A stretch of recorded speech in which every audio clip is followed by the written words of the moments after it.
Hello, sixth grade. For our assignment today for social studies, what we're going to go over is what you see right in front of you. We're going to go back over these questions that you've answered for the end of the Rome or end of the Roman Empire and early Christianity, the recap. Obviously, some of these answers are your opinion or they vary depending on who picked what answer, which is totally fine. But we're going to go back over these because the rest of the week is looking like this. The rest of the week is we're going to talk about the U-Haul project, which I think some of y'all might remember being up on my wall in my room from last year. So, most likely tomorrow, we're going to introduce that and work on that for probably at least a day or two. And then by the end of the week, at some point, we're going to do a small quiz over this information that you see on this recap. Should not take a whole lot of review or studying or anything. It's pretty much this information that you have on the recap, just kind of presented to you in maybe a different way, but pretty much pulling the same concepts. So because of the U-Haul thing and because of the quiz that's going to be upcoming, which again won't be very difficult for you all at all, we just want to make sure that we're on the right track for this. So if you notice at the tab up here, I also have the slides that go along with what we've been discussing so far this year. So I'm just going to point those out when we get to specific questions. Okay.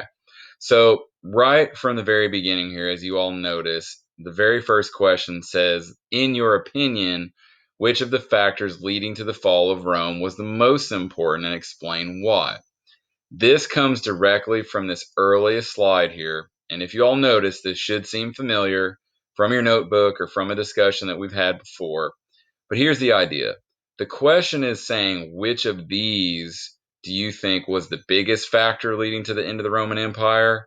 And explain to me why. It's very simple that you could argue for any one of these that they were the biggest, but clearly some of them probably aren't the biggest, but I guarantee that you can probably pick one or two of these and explain why they would have been a bigger impact. Okay?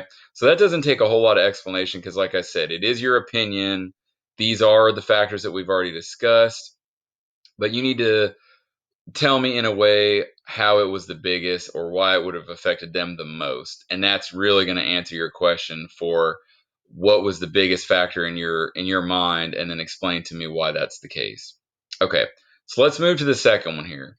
Overall, do you think it was better to be part of the Roman Empire or worse, and then explain why or why not? Once again, this comes directly from this activity with the yes no. There are clearly more details than what is on this slide that we talked about. Like we gave you some of those examples of why people wanted to live under the Roman Empire.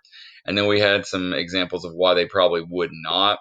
So if you can look back on that information, or if you can just think about what you wrote for your answers, that takes care of this one. Because overall, based on what was going on in the Roman Empire, do you think it was a good empire to live under? Or do you think it was generally a bad empire? Okay, you can take that from the time period of the Christians. You can take it from earlier, like when the empire was just kind of going downhill. You can say, well, it was still good, or no, it's starting to get bad. But that's really, again, up to you all using your opinion, but based off of factual information that we've already discussed. Okay, these images, which all came from the same slide, as you guys can tell, and you probably remember, are about the early spread of Christianity. Now, what I told everybody that is in class currently in person is with these images, we have already discussed specifically how they go with early Christianity, and you needed to make sure that your answers were pretty much on par with mine. Because you can't just put things like, Jesus was peaceful, so that's why the peace sign is here, or Jesus traveled to other places and that's why that road is here. We said specifically how these images relate directly to early Christianity, and we're going to talk about them again real quick right now. But when it comes to you answering on your own, in regards to the quiz, you have to have a handle on why these images are where they are. Okay, so let's just walk through them while I have them up here. The peace sign, we said there's two ways of looking at this, and I'll go really fast because I know some of y'all have heard this several times. But the peace sign is there, one, because the area of the Roman Empire that these early Christians lived in at the time was generally pretty peaceful. So, being that the areas where they lived was pretty peaceful, that peace sign could be interpreted as that. And also, yes, that the message of Christianity was peace in the afterlife or peace between, followers. It was a very peaceful, non-aggressive religion. It did mention later on that Christians were kind of anti-warfare. We did that with the fill in the blanks. But this peace sign, again, is basically because of those two reasons. The roads is a two-parter. Okay, we said that the Romans were very good at building roads, but they didn't build them specifically for the Christians. They just built them for their own self, for their own empire. The Christians kind of lucked out in the fact that if you lived in the Roman Empire, they did spend a lot of money and effort building really nice roads for travel and trade. So you just kind of reap the benefits on that one. So again, this road picture is here because the early Christians could travel along those Roman roads and spread the word of Christianity much faster. They could travel to other places much faster to spread the word of the Bible and Jesus and everything of that nature, okay? So we know why the peace sign's there. We know why the road is there. The speech bubble is only about Greek and Latin. It's not about Jesus teaching others or like priests, telling people a homily during Mass. It is literally because we mentioned that early Christianity has one of two languages going on, either Greek or Latin. And since most people spoke either one or both of those, then Christianity could spread much faster because you're not going through all this different interpretation. You pretty much have Greek, Latin, and that's it. So the speech bubble is because of those two languages. Positivity is pretty straightforward as well. The message of Christianity was very positive, or it gave people some positive information during, some not so great times in their life, depending on what part of the Roman Empire they lived, if things weren't that great. So the general positivity for Christianity, that one's pretty much like a free space and bingo. The security badge, on the other hand, I did have some people say that security was almost like positivity, like knowing about Christianity and the Bible made them feel more secure, made them feel safe. But if you guys have followed along with this, the real reason that that badge is there, as far as security goes, is because these early Christian groups lived together in very tight knit communities. And just like we hear today, there's strength in numbers. There was strength in numbers, there was security in numbers. So these early Christian groups traveled together, made camp together, did business with one another together. So all these things, almost like you being with your family members, provides you with that security.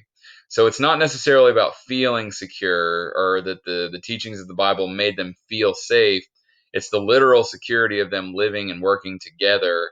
They could kind of travel as a pack and protect one another. All right, so that knocks out all of this section on the recap. Okay, and now we're going to start getting to the last couple ones here. These three right here in a row, kind of this one, and definitely these two with Constantine and the Chi-Rho symbol, they come pretty much from this slide or this conversation that we had. The first one here, explaining how the Roman view of Christianity changed over time. I'm assuming that you all have caught this by now, but I have said several times that early on in Christianity, the Romans did not really pay any attention to them. Then, towards the middle, they really did not like them at all because they felt like they were a threat. And at the very end, of course, we said the Roman Empire, what was left of it, converted to Christianity and made Christianity the official religion. So again, it goes from not really worrying about them to not really liking them at all to converting to Christianity. So that really is the progression of how the Roman identity of Christianity and what they thought about Christians changes over time. That pretty much sums it up. The Constantine Christianity question and the Chi-Rho symbol. Let's, again, I don't want to reteach the same thing because a lot of y'all have already heard all this or you've done this already. But the Constantine story is very simple in the fact that this guy was a general who is claimed to have had a dream about a flaming cross, and that really sparked him to, I guess more or less you want to say that he kind of credited Christianity with helping him win the battle. So as we've said, there are some interpretations that he had his soldiers paint the cross. There are some interpretations that some historians think he had them paint the Chi-Rho symbol on their shields. But in any case, to go back to this question, what is the connection between Constantine and Christianity? Well, the fact that he had that dream about Christianity, the fact that he had his soldiers paint their shields for Christianity, and the fact that he eventually himself converted to Christianity, those are all good answers that could have gone for this particular question. So the dream, the soldiers and their shields, him converting could all fall into that category. Okay, the Chi-Rho symbol, we said again, it is partially from the Constantine story, as we said. Some historians believe that that could have been the symbol that was on the shield and not necessarily a cross. But we also mentioned that this Chi-Rho, or this X-looking letter and this P-looking letter, actually represents the first kind of mouth sounds of what we now know is the word Christ. So they have like the chi, which is CHI, represented as an X for us. And then you have the rho, the RHO. So that chi rho sound, when you put it together, is kind of the early interpretation of the word Christ. So that, again, going back to the question, says explain how this image relates. Well, that's how this image relates.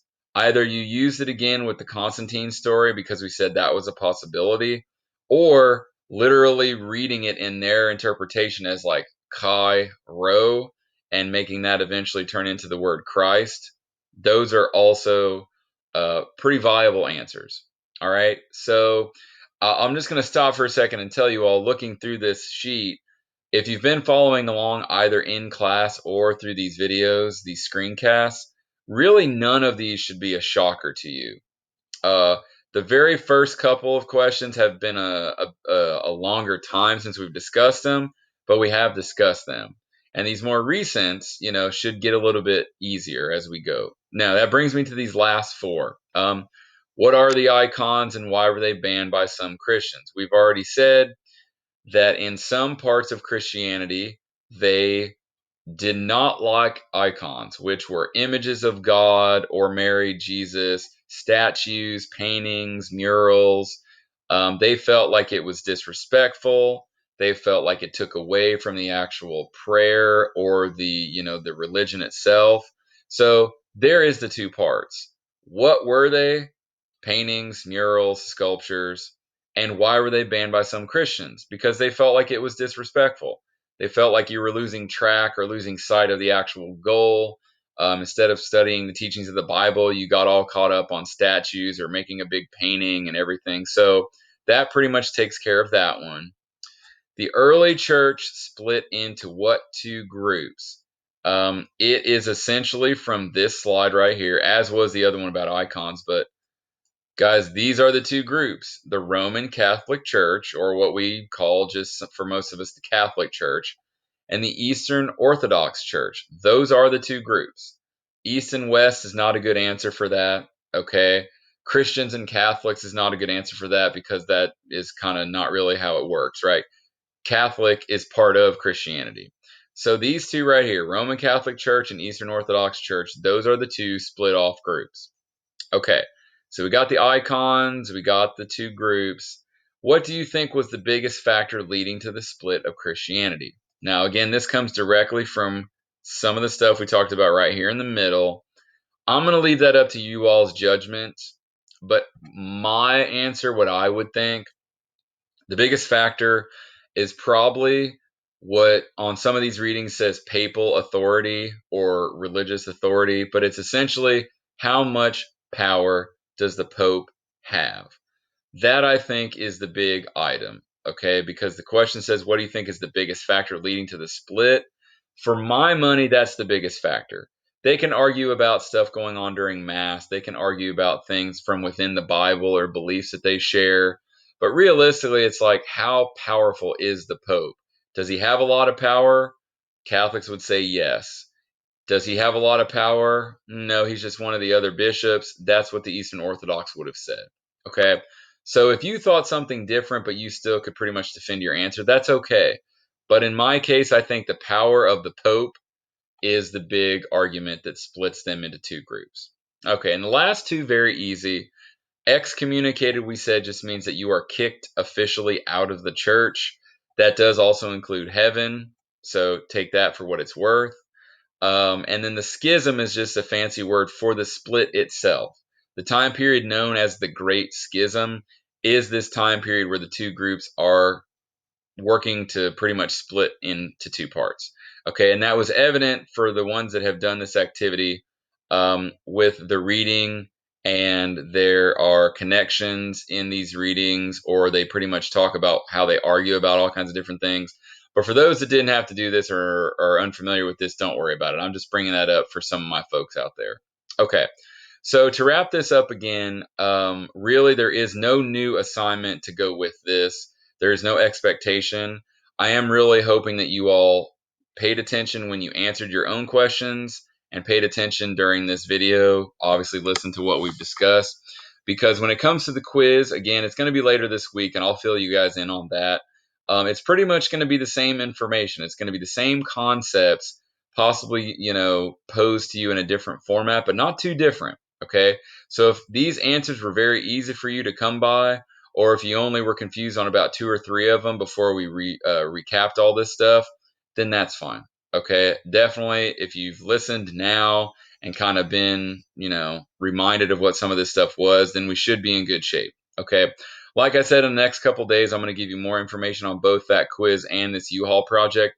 But for now, all this looks good. If you guys' answers are fine, I have no other issues. If you did have a question, you just want to email me kind of on a side note, you can do that. But for now, as far as this goes, you guys, hopefully answers are looking good. And I'll talk to you really soon about some of this other upcoming stuff. All right. See ya.